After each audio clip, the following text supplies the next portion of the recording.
ਅੱਜ ਦਾ ਸਾਡਾ topic chemistry ਦਾ 9th chapter 11 ਦੇ MCQs। ਠੀਕ 26 ਦੇ ਵਿੱਚ ਤੇ ਹੁਣ ਕਿਹੜਾ ਕਿਹੜਾ ਨਹੀਂ ਆਣਾ 6ਵਾਂ 9ਵਾਂ 10ਵਾਂ ਇਹ ਤਿੰਨ 26 ਦੇ ਅੰਦਰ ਨਹੀਂ ਆਣੇ। ਠੀਕ ਇਹਦਾ ਮਤਲਬ ਬਾਕੀਆਂ ਸਾਲਾਂ ਲਈ ਇਹ ਨਹੀਂ ਕਿ ਨਹੀਂ ਆਣੇ, ਬਾਕੀਆਂ ਸਾਲਾਂ ਲਈ ਆਣੇ ਵੀ ਆ ਤੇ ਅਹਿਮ ਵੀ ਆ। ਠੀਕ ਆ, ਪੇਪਰ ਦੇ ਲਿਹਾਜ਼ ਨਾਲ ਤਿੰਨੇ ਹੀ ਅਹਿਮ ਵੀ ਆ। MCQs ਨੂੰ ਹੁਣ ਅਸੀਂ ਸਮਝ ਕੇ ਇਹਨਾਂ ਨੂੰ ਅਟੈਂਪਟ ਕਰਾਂਗੇ, ਨਾ ਕਿ ਸਿਰਫ ਰੱਟਾ। ਉਹ ਤੇ ਵੈਸੇ ਰੱਟਾ ਤੇ ਹਰ ਕੋਈ ਲਾ ਹੀ ਲੈਂਦਾ, ਲੇਕਿਨ ਹਰ ਸਟੇਟਮੈਂਟ ਦੀ ਸਾਨੂੰ ਪ੍ਰੋਪਰ ਸਮਝ ਹੋਏਗੀ ਇਨਸ਼ਾਅੱਲਾ ਕਿ 2 ਨੰਬਰ ਦੇ ਆਣੇ ਆ MCQs ਇਸ ਚੈਪਟਰ ਚੋਂ। 11ਵੇਂ ਚੋਂ 2 ਨੰਬਰ ਦੇ 2 ਆਣੇ MCQs ਤੇ 10 ਮਿੰਟ ਬਾਅਦ ਜਿਹੜਾ ਵਾ ਤੁਹਾਨੂੰ ਦੋਨੇ ਹੀ नंबर पक्के हाथ च होंगे ਤੁਹਾਡੇ। ऑर्गेनिक कंपाउंड में कौन सा एलिमेंट कार्बन एटम के साथ अक्सर मौजूद होता है? अक्सर मौजूद होता है कार्बन एटम के साथ कौन सा एलिमेंट? तो वो एलिमेंट नीचे दिए गए हैं, इनमें से कौन सा होता है किसके अंदर? ऑर्गेनिक कंपाउंड के अंदर। तो हुण दसो ए हुंदा हाइड्रोजन। हाइड्रोजन तकरीबन कह लो कि कार्बन के नाल अक्सर मौजूद किहड़ा हुंदा? हाइड्रोजन। ਇਹ ਵਾਲਾ ਆਪਸ਼ਨ ਆ। ਨਾਈਟ੍ਰੋਜਨ ਆਕਸੀਜਨ ਹੁੰਦੇ ਆ, ਲੇਕਿਨ ਹੈਲੋਜਨਸ ਵੀ ਹੁੰਦੀ ਆ, ਲੇਕਿਨ ਅਕਸਰ ਸਭ ਤੋਂ ਜ਼ਿਆਦਾ ਕਿਹੜਾ ਮੌਜੂਦ ਪਾਇਆ ਜਾਂਦਾ ਕਾਰਬਨ ਦੇ ਨਾਲ? ਉਹ ਹਾਈड्रोजन ਆਪਸ਼ਨ ਆ ਇਹ ਵਾਲਾ। ठीक, कौन सी दूसरी मेटल्स को अल्काइल हैलाइड्स अल्काइल हैलाइड को रिड्यूस करने के लिए इस्तेमाल किया जाता है? हुण अल्काइल हैलाइड्स का जिक्र कित्थे आ? तैयारी वाला टॉपिक ਜਿਹੜਾ टॉपिक है तैयारी वाला ਉਹਦੇ ਵਿੱਚ अल्काइल हैलाइड्स ਦਾ ਜ਼ਿਕਰ ਆ। ठीक, अल्केन्स ਦੀ ਤਿਆਰੀ ਦਾ। ਅੱਛਾ, ਤੇ ਉਹਦੇ ਵਿੱਚ ਹਾਈਡਰੋਜਨ ਇਸਤੇਮਾਲ ਹੋਈ ਸੀ ਉੱਥੇ। ਹੁਣ ਇਹਨਾਂ ਚੋਂ ਐਲੂਮੀਨੀਅਮ, ਮੈਗਨੀਸ਼ੀਅਮ, ਕੋਬਾਲਟ, ਨਿਕਲ ਚੋਂ ਕਿਹੜੀ ਮੈਟਲ ਜਿਹੜੀ ਆ ਉਹ ਰਿਡਿਊਸ ਕਰਨ ਲਈ ਯੂਜ਼ ਆਏਗੀ? ਉਹ ਆਪਸ਼ਨ ਹੈ ਆ ਮੈਗਨੀਸ਼ੀਅਮ। ਮੈਗਨੀਸ਼ੀਅਮ ਯੂਜ਼ ਕੀਤੀ ਜਾਂਦੀ ਰਿਡਿਊਸ ਕਰਨ ਲਈ। ਨਿਕਲ ਨਾਲ ਕਨਫਿਊਜ਼ ਨਹੀਂ ਕਰਨਾ ਇਹਨੂੰ, ਨਿਕਲ ਦੇ ਨਾਲ ਇਹਨੂੰ ਕਨਫਿਊਜ਼ ਨਹੀਂ ਕਰ ਲੈਣਾ। बेस्ट ऑप्शन ਜਿਹੜਾ ਇਹਦਾ ਵਾ ਉਹ ਕਿਹੜਾ ਵਾ? मैग्नीशियम आ। नैफ्था की कंबस्टन के नतीजे में कौन से प्रोडक्ट बनने की तवक्को है? कंबस्टन का मतलब तुसी सीधा सीधा समझ लो कि O2 ना रिएक्शन। ठीक, ऑक्सीजन ना रिएक्शन, जलने का अमल, ऑक्सीजन की मौजूदगी जलने का अमल। ये तुसी स्टेटमेंट सुनी होएगी किते ना किते जरूर। नैफ्था की कंबस्टन के नतीजे में कौन से प्रोडक्ट दसना किहड़ा बनदा? हुण अल्केन्स, अल्कीन्स और दोनों वाला ऑप्शन, यह तिन्ने जिहड़ियां चीज़ां वा ਇਹ ਨੈਫਥਾ ਦੀ ਕੰਪੋਜੀਸ਼ਨ ਜਿਹੜੀ ਆ ਉਹਦਾ ਹਿੱਸਾ ਹੁੰਦੇ ਆ। ਅਲਕੇਨਸ, ਅਲਕੀਨਸ ਕਹ ਲੋ ਨੈਫਥਾ ਦੀ ਕੰਪੋਜੀਸ਼ਨ ਹੁੰਦੀ ਆ, ਨਾ ਕਿ ਪ੍ਰੋਡਕਟ। ਇਹਨੂੰ ਜਦੋਂ ਨੈਫਥਾ ਦੀ O2 ਨਾਲ ਕਹ ਲੋ ਰਿਐਕਸ਼ਨ ਹੋਏਗਾ, ਪ੍ਰੋਡਕਟ ਕਿਹੜੀ ਬਣੇਗੀ? ਉਹ ਕੰਬਸਸ਼ਨ ਰਿਐਕਸ਼ਨ ਦੀ ਪ੍ਰੋਡਕਟ ਜਿਹੜੀ ਆ ਉਹ ਹੁੰਦੀ ਆ CO2 ਔਰ H2O। ਸਿੰਪਲ ਇਹ ਦੇਖ ਲਓ ਕਿ ਜਦੋਂ ਕੰਬਸਸ਼ਨ ਰਿਐਕਸ਼ਨ ਹੋਏਗਾ ਪ੍ਰੋਡਕਟ ਕਿਸ ਸਾਨੂੰ ਮਿਲੇਗਾ? CO2 H2O। ਆਪਸ਼ਨ ਕੀ ਹੋਏਗਾ? CO2 H2O। ਇਹ ਯਾਦ ਰੱਖਣਾ। अच्छा, जिंक और हाइड्रोक्लोरिक एसिड का मिक्सचर, जिंक हाइड्रोक्लोरिक एसिड का मिक्सचर रिड्यूसिंग एजेंट के तौर पर क्यों इस्तेमाल किया जाता है? क्यों इस्तेमाल किया जाता है? किहदे तौर पे? रिड्यूसिंग एजेंट दे। इस स्टेटमेंट का तल्लक किहदे नाल आ? फिर तैयारी वाले टॉपिक नाल, अल्केन्स दी तैयारी, ਉਹਦੇ ਵਿੱਚ तीसरी हैडिंग ਜਿਹੜੀ ਆ ਉਹਦੇ ਨਾਲ ਇਹਦਾ तल्लक आ।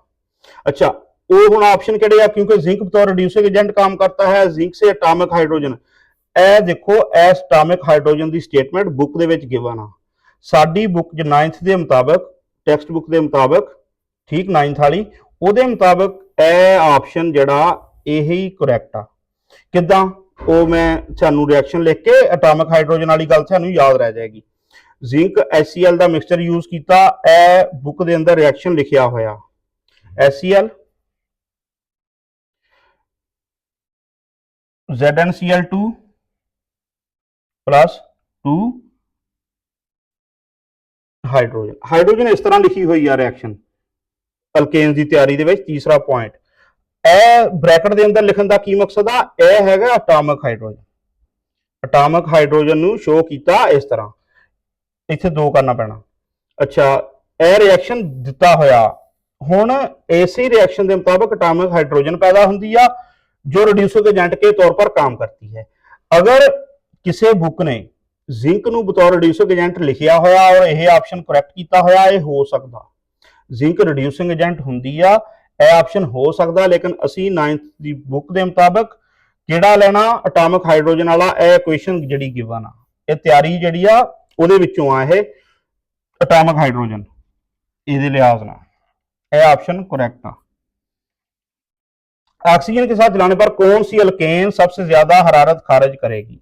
हरारत खारिज करनी आ कदों? ऑक्सीजन के नाल जलाने ना। कौन सी अल्केन? एर चार ही अल्केन देतियां उन्होंने। हुण किहड़ी अल्केन आ जिहड़ी ज्यादा सब तो ज्यादा हरारत खारिज कदों होएगी? जिस च कार्बन दी एटम ज्यादा होणगे। ठीक है, कार्बन एटम जिस ज्यादा होणगे। सिंपल यही गल याद रख लो। हुण ए देखो इथेन जिहड़ी आ इहदा फार्मूला की आ C2H कितना बनेगा 2 4 6। अच्छा प्रोपेन C3H किन्ने बनणगे फार्मूले दे नाल 8। एन ब्यूटेन इहदा फार्मूला C4H10।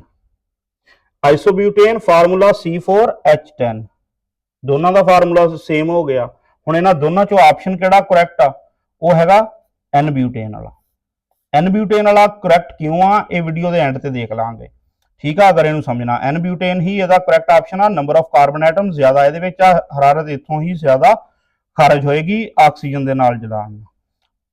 अगे आ गया अल्केन कौन सा रिएक्शन जाहिर नहीं करते? अल्केन्स कौन सा रिएक्शन जाहिर यानी कि इन्हां चो सबस्टिट्यूशन कंबस्टन क्रैकिंग एडिशन इन्हां चो किहड़ा रिएक्शन आ नहीं ते गौर करनी आ कि अल्केन्स और रिएक्शन जाहिर नहीं करते। ठीक, वो किहड़ा रिएक्शन आ? एडिशन रिएक्शन आ। एडिशन रिएक्शन नहीं करते क्योंकि अल्केन जिहड़े आ ये हुंदे आ CC carbon carbon single bond हुंदा या कार्बन हाइड्रोजन भी कह लो सिंगल बांड हुंदा। ये हुंदे की आ इन्हां नूं कहंदे आ सैचुरेटेड। ये हुंदे आ सैचुरेटेड। हुण एडिशन रिएक्शन जिहड़ा वा ये नहीं दिंदे। एडिशन रिएक्शन कदों हुंदा? C डबल बांड C या C ट्रिपल बांड C।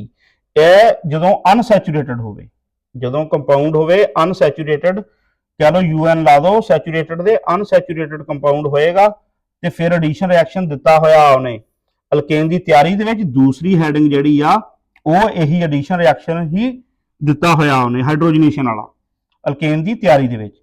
हुण उथों अगर किसी ने वो पढ़िया उन्होंने पता लग जाएगा कि अल्केन ए रिएक्शन नहीं दिंदे। एडिशन रिएक्शन अल्केन ही एल्कीन या अल्काइन दे रहे हैं जिन्हां च बांड आ। इहदे विच अल्केन ते बांड ही सिंगल आ ते सिंगल आ सैचूरेटेड आ। ये एडिशन रिएक्शन नहीं देंगे। सबस्टिट्यूशन कंबस्टन क्रैकिंग तो नहीं देंगे। जाहिर नहीं करते वाला किहड़ा वा एडिशन।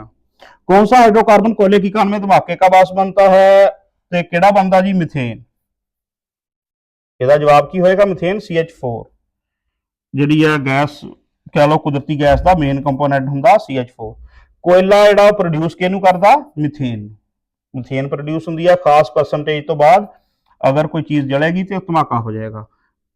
कोयले की कान च धमाका अहम आ भी जिहड़े खासकर पंजवां यह भी अहम है तो मिथेन इहदा ऑप्शन आ। बाकी ये ब्यूटेन पेंटेन मिथेन कोई नहीं है।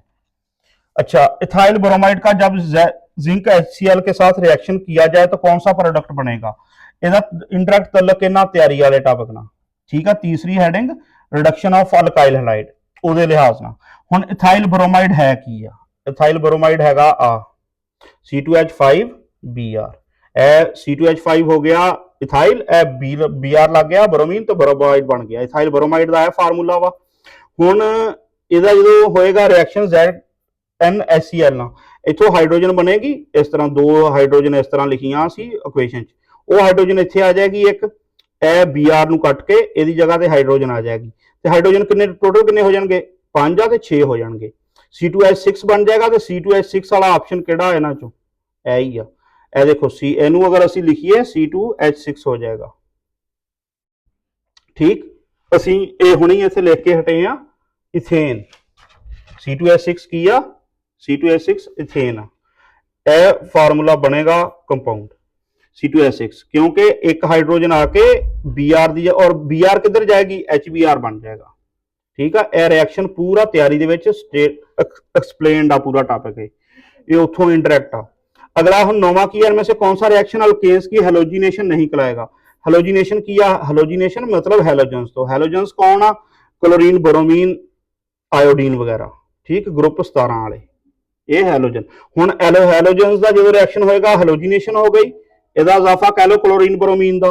हुण क्लोरीनेशन ब्रोमीनेशन आयोडीनेशन सारियां हेलोजिनेशन दी मिसालां ही। हेलोजिनेशन नहीं कहलाएगा कौन आ? वो क्रैकिंग आ। क्रैकिंग डिफरेंट आ। क्रैकिंग जिहड़ा वा ये की हुंदा गर्म करके ਕਿਸੇ ਵੀ ਜਿਸ ਤਰ੍ਹਾਂ ਨੈਫਥਾ ਨੂੰ ਗਰਮ ਕਰਕੇ ਬ੍ਰੇਕ ਡਾਊਨ ਕਰਨਾ ਸੀ, ਉਹਨੂੰ ਤੋੜਨਾ ਸੀ ਹਾਇਰ ਤੋਂ ਲੋਅਰ ਹਾਈਡਰੋਕਾਰਬਨ ਚ। ਕਰੈਕਿੰਗ ਜਿਹੜੀ ਆ ਇਹ ਰਿਐਕਸ਼ਨ ਜਿਹੜਾ ਵਾ ਇਹ ਅਲਕੇਨ ਦੀ ਹੈਲੋਜੀਨੇਸ਼ਨ ਨਾਲ ਇਹਦਾ ਕੋਈ ਤਲਕ ਨਹੀਂ, ਇਹ ਬ੍ਰੇਕ ਡਾਊਨ ਆ ਗਰਮ ਕਰਕੇ। ਕੈਟਾਲਿਸਟ ਦੀ ਮੌਜੂਦਗੀ 'ਚ ਸਾਰੀ ਕਹਾਣੀ ਸੀ 500 ਡਿਗਰੀ ਸੀ ਤੇ ਜ਼ੀਓਲਾਈਟ ਇਹ ਉਹ ਤਿਆਰੀ ਦੇ ਵਿੱਚ ਇਹ ਮੈਂਸ਼ਨ ਸੀ। ਤੇ ਆਪਸ਼ਨ ਕਿਹੜਾ ਹੋਇਆ? ਕਰੈਕਿੰਗ ਵਾਲਾ। ਕਰੈਕਿੰਗ ਹੈਲੋਜੀਨੇਸ਼ਨ ਨਹੀਂ ਹੈ, ਬਾਕੀ ਤਿੰਨਾਂ ਦਾ ਤਲਕ ਹੈਲੋਜੀਨੇਸ਼ਨ ਨਾਲ ਹੀ ਆ। ਇਸ ਤੋਂ ਕਰੈਕਟ ਉਹਨੇ नहीं पूछा कि तलक हेलोजिनेशन नहीं, वो क्रैकिंग का। प्रोपेन को मुकम्मल तौर पर जलाने के लिए ऑक्सीजन के कितने मोल्स दरकार होंगे? कितने मोल दरकार होंगे? कितने मोल? 4 5 6 3 किन्ने किन्ने आ किनू प्रोपेन ਨੂੰ मुकम्मल तौर पर जलाने के लिए ऑक्सीजन ਦੇ मोल मालूम करने ਆ किन्ने लगणगे। ਹੁਣ प्रोपेन ਕੀ ਆ, ਇਹਦੀ ਇਕੁਏਸ਼ਨ ਲਿਖ ਕੇ ਅਸੀਂ ਇਹ ਹੁਣੇ ਹੀ ਹੱਲ ਕਰ ਲੈਣੇ ਆ। C3H8 ਆ, ਠੀਕ।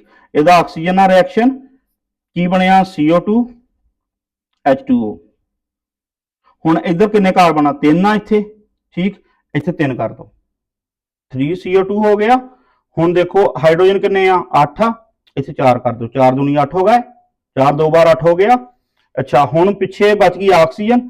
ਆਕਸੀਜਨ ਦੇ 4 ਇੱਥੋਂ ਆ ਗਏ, ਆਕਸੀਜਨ ਦੇ ਐਟਮ 4 ਇੱਥੇ ਆ ਗਏ, 3 2 बार 6 ਨਾਲ ਮਲਟੀਪਲਾਈ ਹੋ ਕੇ 10 ਬਣ ਗਏ ਟੋਟਲ। ਹੁਣ 10 ਕਿੱਦਾਂ ਪੂਰੇ ਹੋਣਗੇ? 5 ਲਾਉਣ ਨਾਲ, 5O2। ਤੇ ਆਪਸ਼ਨ ਕੀ ਬਣ ਗਿਆ? 5 ਮੋਲ। ਇਹ ਆਪਸ਼ਨ 5 ਮੋਲ ਵਾਲਾ ਜਿਹੜਾ ਮੁਕੰਮਲ ਤੌਰ ਤੇ ਪ੍ਰੋਪੇਨ ਨੂੰ ਜਲਾਉਣ ਲਈ ਹੈ, ਪ੍ਰੋਪੇਨ ਦਾ ਫਾਰਮੂਲਾ ਮੁਕੰਮਲ ਤੌਰ ਤੇ ਜਲਾਉਣ ਲਈ 5 ਮੋਲ ਜਿਹੜੇ ਆ ਉਹ ਆਕਸੀਜਨ ਦੇ ਦਰਕਾਰ ਹੁੰਦੇ ਆ। ਹੁਣ ਗੱਲ ਰਹਿ ਗਈ ਐਨ ਬਿਊਟੇਨ ਤੇ ਆਈਸੋਬਿਊਟੇਨ।